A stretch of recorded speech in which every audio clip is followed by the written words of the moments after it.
Prof Lynette, it looks like it's nighttime. Why are you drinking coffee? I don't know. Why does anyone do anything? This is where I'm at right now.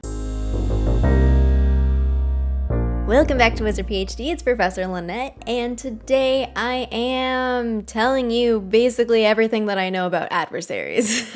Well, not in the depth because it's not released just yet, but by the time this video goes live and you're watching it, the feature should be available and we should be able to explore and get more details from playing it. So I have pages and pages and pages of documents and my mind has been exploding for a while. But I do have a couple of points to make that's building off of the general overview video and some specific responses from the Harry Potter Wizards Unite team about some of your questions that you have been asking. I know we're all excited, so let's get into some of this information. Thanks to the Harry Potter Wizards Unite team for providing me with this to share with y'all. So, first things first, if you haven't already, the update for 2.16 is live, so be sure to download the update, download your assets, etc., etc., etc., and look at what's new. So I'm just going to run through very, very, very briefly some of the things that you'll be seeing. Many thanks to Discord communities and people who just keep tagging me because I'm excited, you're excited. Let me know if there's anything I missed in this video so that we can all investigate together. But one of the things that is different is that you'll see under your potions for recipes for our extimulo potions, for our healing potions, and for our witch sharpening potions, you'll see a little note that says that you can use it for adversaries. So this is a new change. So we see that these potions are ready. They are ready for the upcoming adversaries. We also have in our registry, if you go to your registry, go to the challenges tab. Where are those posters? They're all gone now. So those 2 or 3, how many were there? I don't remember, honestly, 2. Those posters that were the green little icons at the very top. So now we only have our challenges. Like, these are the fortress fragments. That's all we have until we get the feature live. Then, if it's live, which it probably is right now, you'll see 2 little icons that resemble our dark mark, and we had the preview of the registry pages for those adversary foes and related foundables for each page. Other things that are new, if you go, y'all know how much I love to snoop on the special events. I go to my daily assignments tab. I'm not done with my daily. Please don't judge me. Connie's gonna come for me. Our special events though, our special assignments, the very, very top, it says coming soon, adversaries. By the time I'm filming this, so you can work backwards and know exactly what time I am recording this video, 8 days and 12 hours from right at this moment of recording. So the SOS Task Force has received reports of Fenrir Greyback and a young Draco Malfoy. See?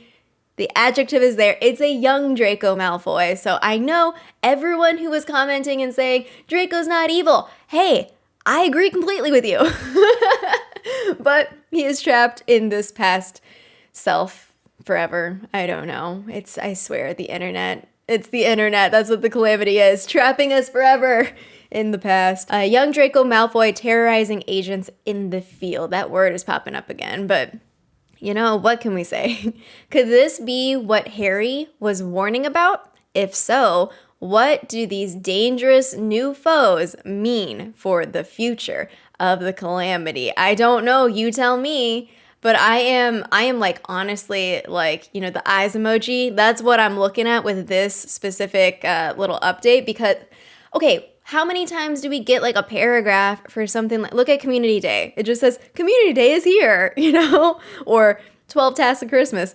The holidays are here. It doesn't have a story connection, and this little blurb does. It's talking about Harold Potter having this warning, and that is directly connected to what we've been seeing him say to us during the brilliant event. So I am excited about this little tidbit here because it hints to me that there are story elements involved. And we saw a little bit of that with our teases. So Let's see. We'll see. I guess we'll see. I don't know. And then a big thing, if you go to your combat training. So in my SOS training, I'm going to go to my combat training tab.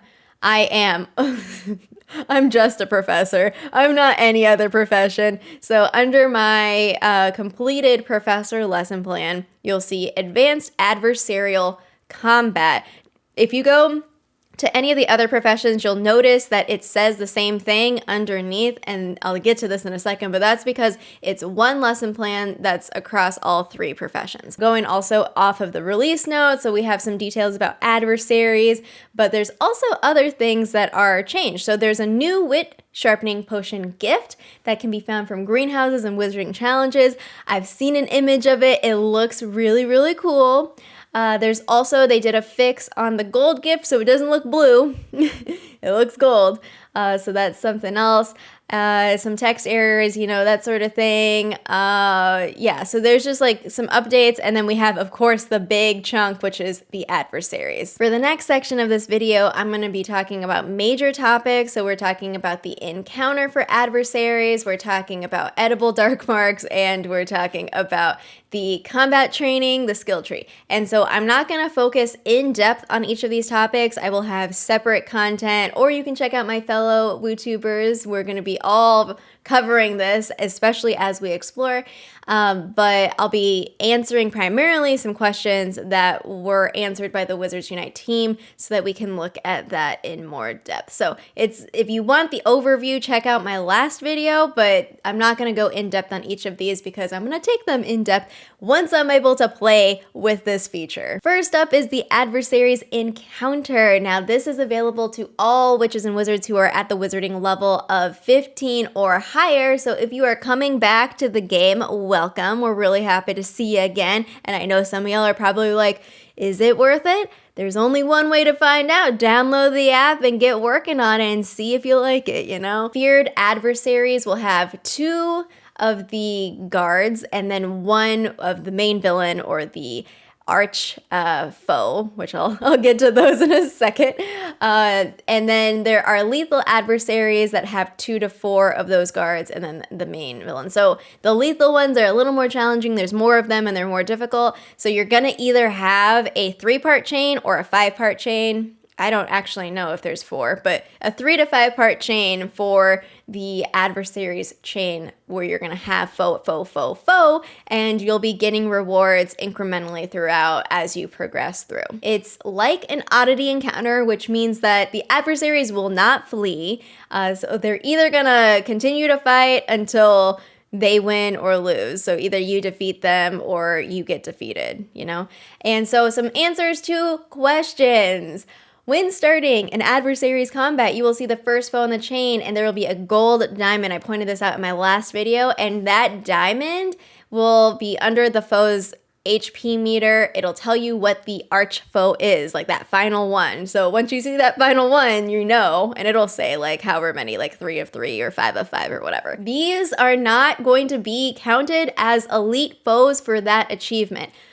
Primarily because that achievement is specifically for wizarding challenges. Like, trust me, I know, I am still working on that. I still have a couple hundred left to go for the elite foes, for those defeat 1,000, but it's specifically in wizarding challenges for that achievement. Adversaries are actually not categorized really as oddities. They're like its own separate thing. So I don't even know. It's just its own thing because the Calamity decided, hey, I'm gonna make something new, I guess, because why not? Why do people do anything? Or why do calamities do anything? Nobody knows. I do have a note here that wit sharpening potions can be used and stacked with these adversaries.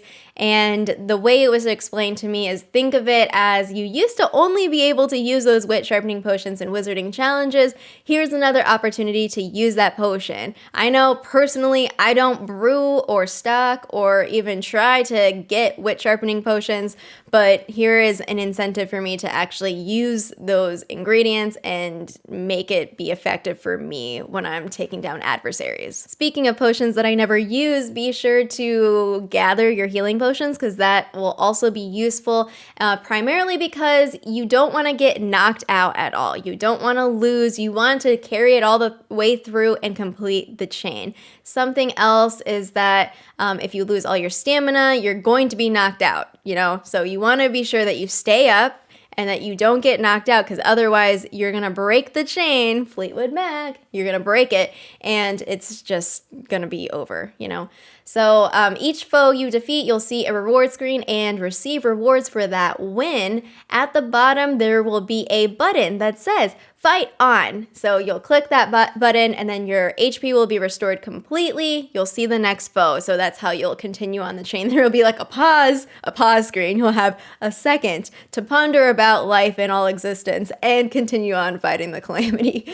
You cannot change your professions mid-fight. If you leave the battle, you cannot return. So also, big note here, so that'll be an unsuccessful or a defeat if you leave early. So that won't provide you with the chance to go back in, it'll just be over. There is an affinity attached to the foes, meaning certain professions have advantage against certain foes. So I think people were asking this a lot in the live stream. I was the whole invoking Fifth Amendment, I cannot comment on no comment sort of situation. But now I have the, I think updated and official or confirmed information for all the foes. So I'll put some sort of image on the screen. I don't know how I'm going to do this, but we have a distribution of foes. So Magizoologist, it's going to match with sort of what we're good at already. So Magizoologist, all the common serpents, the Acromantula, three-headed dog, those are things that you're going to have a proficiency against. For Aurors, you're going to, obviously, Dark Wizards, Death Eaters, the Formidable Poacher, the Dark Witch. For Professors, we have Werewolves, Pixies, mine. Common Trolls, Imposing Snatcher, Vicious Mummy, Sphinx. I already said the Snatcher. So the Snatcher, Imposing, or Formidable. This is based on the list that I've been provided. And so there's that distribution of different kinds of foes that we have proficiency against based on our profession. Now, there is a category of those final ones, the arch foes. The arch foes have no affinity, which means that all professions will have an equal, it's like we basically don't have a proficiency or an advantage depending on what profession. So we're all pretty much equal playing field. And those arch foes, the list I have is Draco Malfoy, Fenrir Greyback, Gilderoy Lockhart, Slytherin's Basilisk, Aragog, Peter Pettigrew, Ancient Norwegian Ridgeback, Ancient Ukrainian Ironbelly, Ancient Hungarian Horntail, and Narcissa Malfoy. So I have so many questions. I feel like I'm so excited for all of this, but I'm also like, why, how, who, what? What is going on here? But those are the arch foes. There's no affinity specific to a profession there. The combat profession affinities only apply to the guards in the feared chains. All foes in lethal chains will also have not really a preference for profession. It's a shared affinity. So Barty Crouch Jr., lethal foe. Lucius Malfoy. Oh man, I'm so excited to take him down. Lucius Malfoy, lethal foe. Dolores Umbridge, lethal foe. Bellatrix Lestrange, lethal foe. And of course, Voldemort. And I also know that the feature will launch with one lethal adversary. A new lethal adversary will be made available each month until all lethal adversaries are released. So my understanding is that these sorts of events, the adversary events, will replace Wizarding Weekend. And I'm going to just insert my opinion here. To be honest, I'm totally cool with that. One of them had to go. Either Community Day or Wizarding Weekend. One of them had to go. I'm fine trading out adversaries. Once a month, we're going to have a new lethal foe introduced. I'm okay with that, Edible dark marks. So to encounter more adversaries, you'll consume an edible dark mark. And I know that there are several questions about this. When you consume an edible dark mark, you're going to reveal 3 adversary traces for a limited time.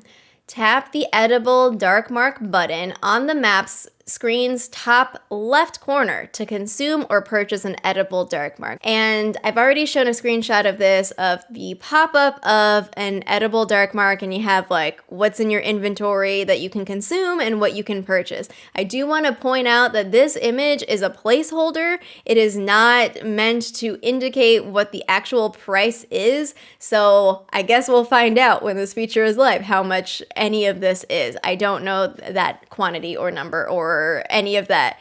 So this is just a placeholder image, but it'll be a pop-up. It'll give you this option.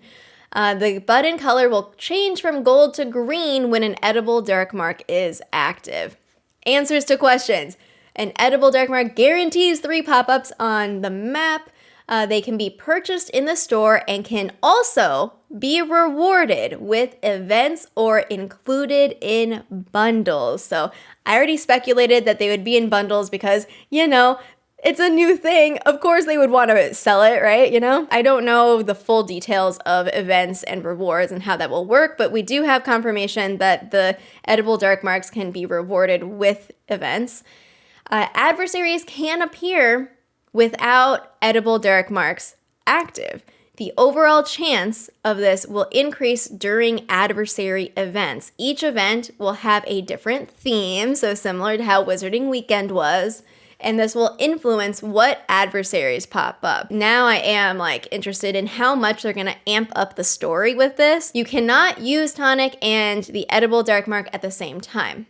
A full Adversaries encounter can take several minutes, so it's hard to grab the traces and adversaries brought by both consumables. We don't want players to lose resources when they use both. So that's the justification or the rationale for why you can't use the tonic and the dark mark at the same time. All right, last section.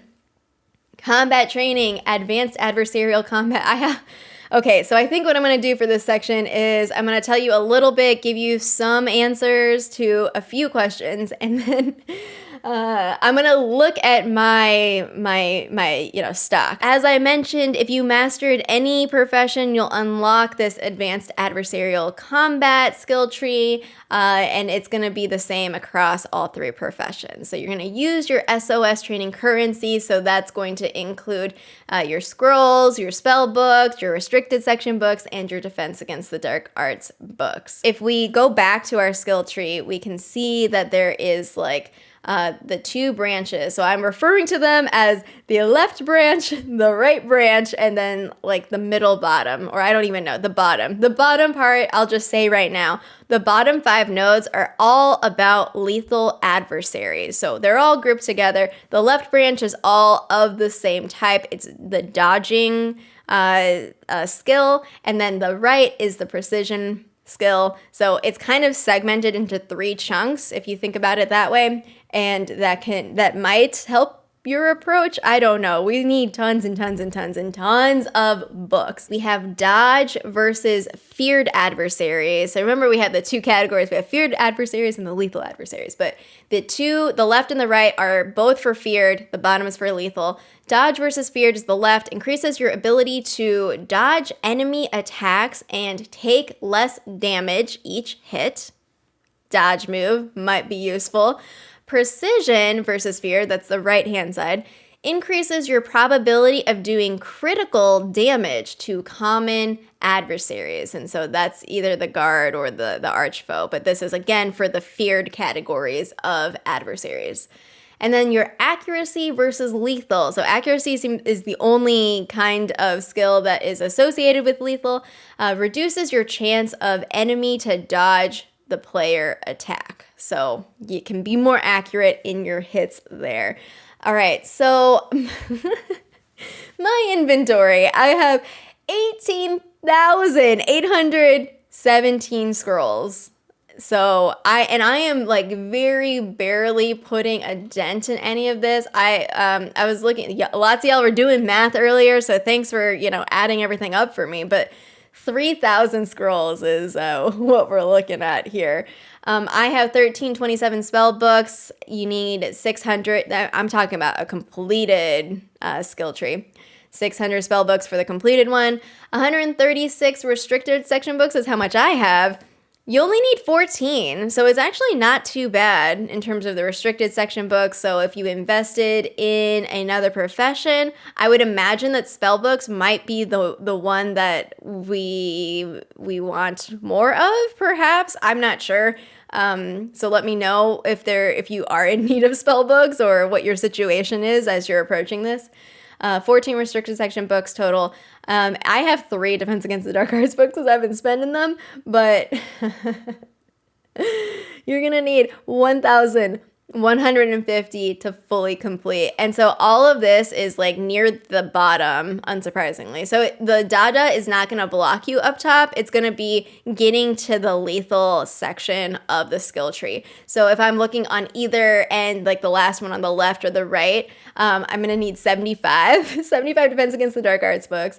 And then our lethal, it's started at 100, 100 data, 150 data, 200 data, 250 data, 300 data. You know, that's a lot of datas. But if you're looking at the boost, the accuracy goes from 10%, plus 10%, plus 15%, plus 20%, plus 25%, plus 30%. So it's kind of ramping up to that 100% accuracy once you complete everything. I know that there's probably 17,000 questions about specifics, but I am limited on those specific informations, but hopefully as we're playing live, we can figure things out along the way, and I am so excited for this to launch. I'm so excited for this to be live. Oh, I don't know. It might be the coffee because I'm just like, yeah, let's go play right now.